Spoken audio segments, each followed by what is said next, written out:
Welcome to For the Love of Making Books.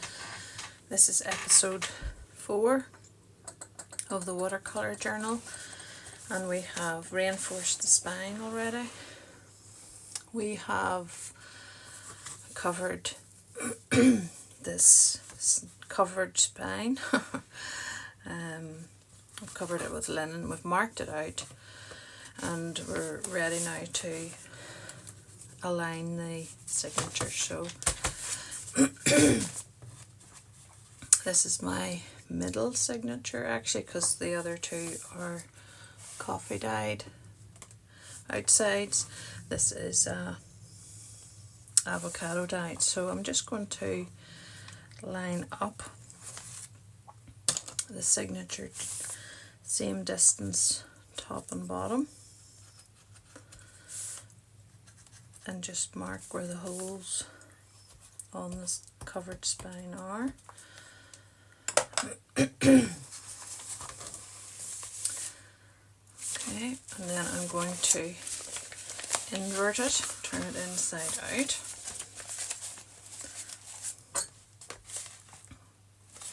And just pierce those holes.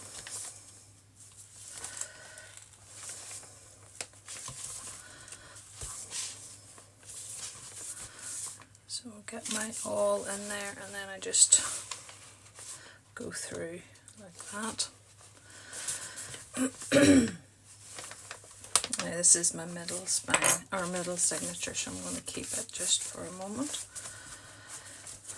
And this is going to be my back spine, or back signature. Try and get the words correct. I've chosen this embroidery thread here.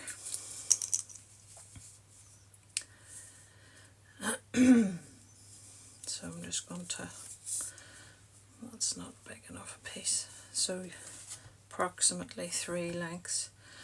You probably only need about 2.5 lengths of the signature or spine, but to be quite honest, it just gives you a wee bit of wiggle room. Makes it a bit easier. If you want to go sparing on the embroidery floss, that's okay. So I'm going out the middle. Wherever you start, the position you start in will be the position you finish in, so your tie off will be in the middle if you start from the middle. So I don't want it behind. So if it wasn't a hidden spine, you could take it to the outside.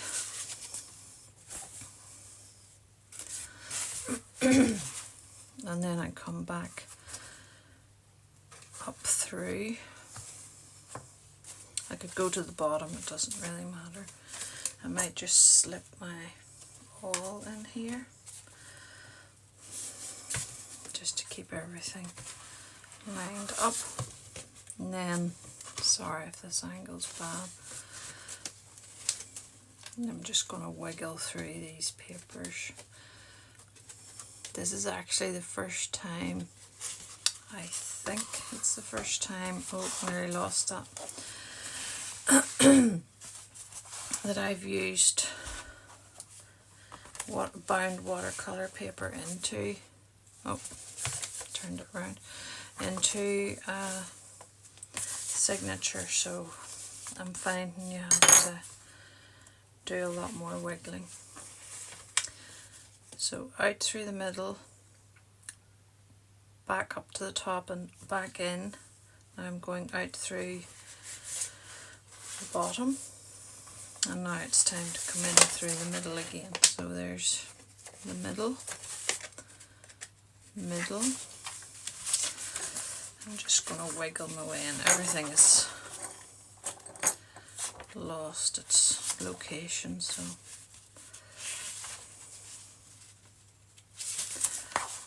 for some reason this always goes better when there's not somebody watching you, or at least you feel somebody's watching you.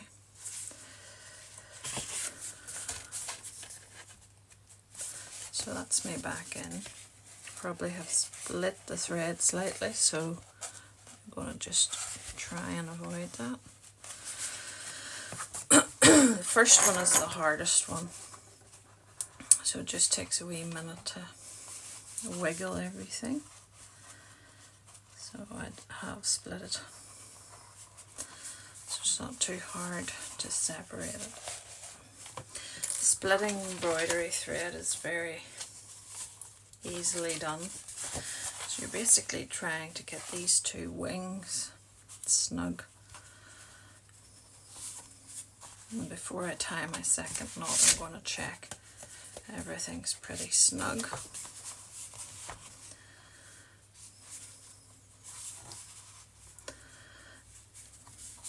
I'm just going to leave that down now. The one thing I do want to check is this is my top. So I want to make sure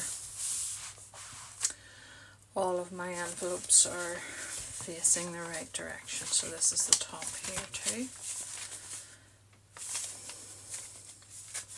So this is going to be the middle one.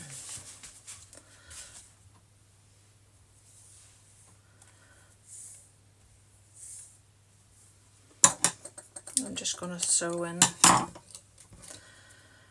two for you, and then I'm going to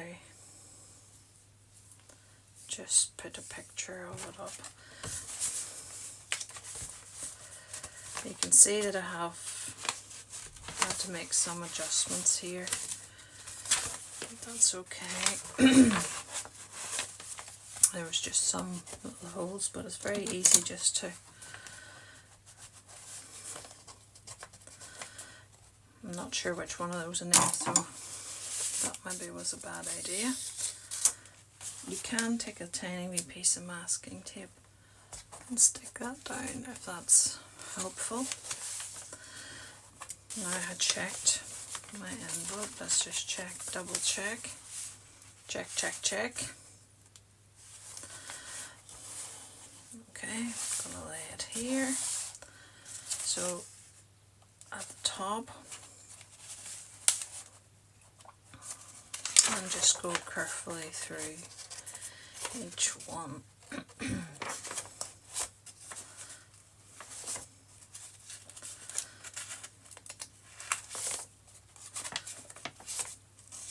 I find if there's any difficulty with the binding, you can reinforce it as you're starting to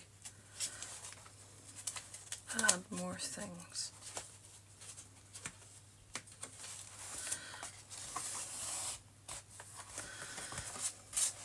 And we're going to go back out the bottom.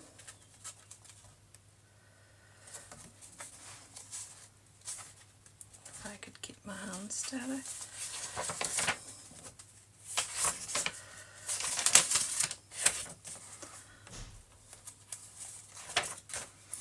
I'd love to know what the science is behind when you get to a certain age. It's very difficult to pick things up. What happens to your hands? But I've noticed other people complaining of it too and watched them fumbling exactly the same way I do.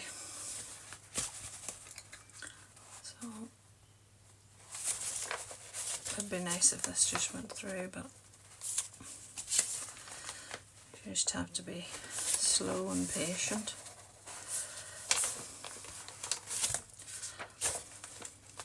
It's important to get this envelope because it's not getting caught top and bottom. It's a smaller envelope. Try to get through the right hole.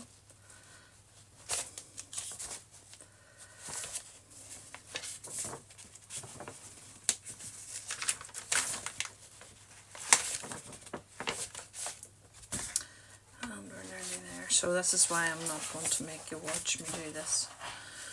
Just my front, there's the masking tape off, my front cover thumbnail will be,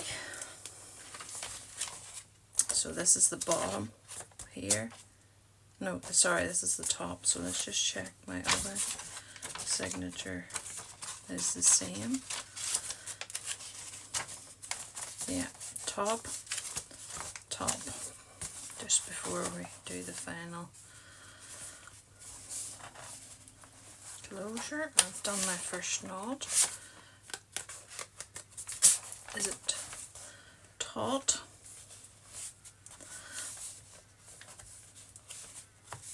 You don't want it too tight that it's actually ripping your pages, but you don't want it loose either. So that's the first two signatures. And I wonder, should I just do the third one, and if you're bored already, just switch it off.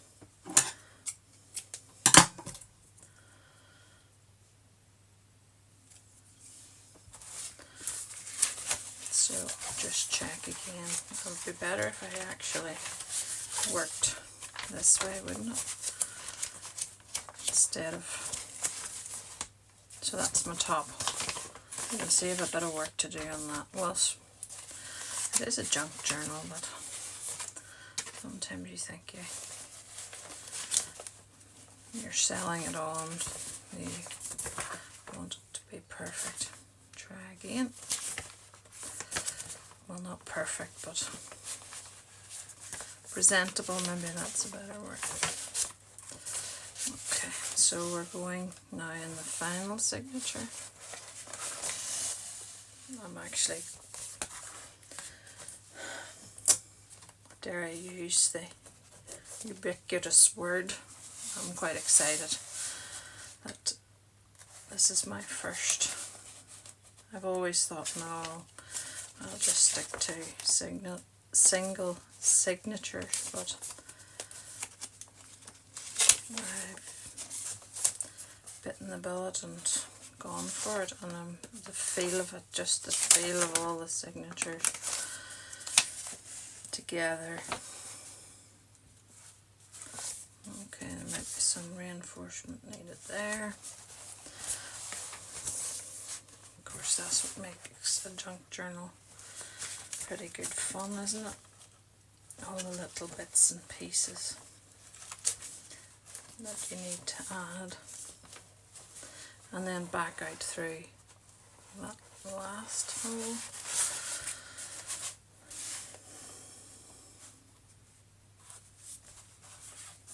And finally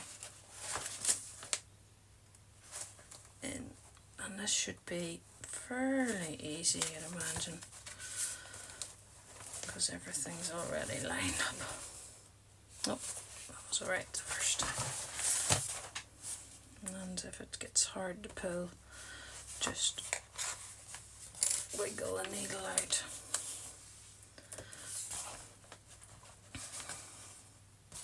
Right, I'm going to do it, and then I'll just do my final check of envelopes. So I'm now this is now facing the top. Let's just check. Top. Top. Okay. So next check. Make sure everything's taut. It's taut, but you know, sometimes I'd like things to be a bit tighter, but I think it's tight enough.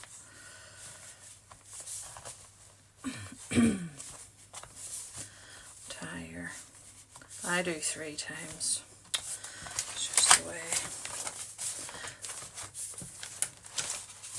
how you can go through your book. This is not my normal. Let's see my normal fold. Now that's not tight enough, so I'm going to go back and tighten that one. Is that the last one I put in? Could be. So I'm just not happy with that. That's too.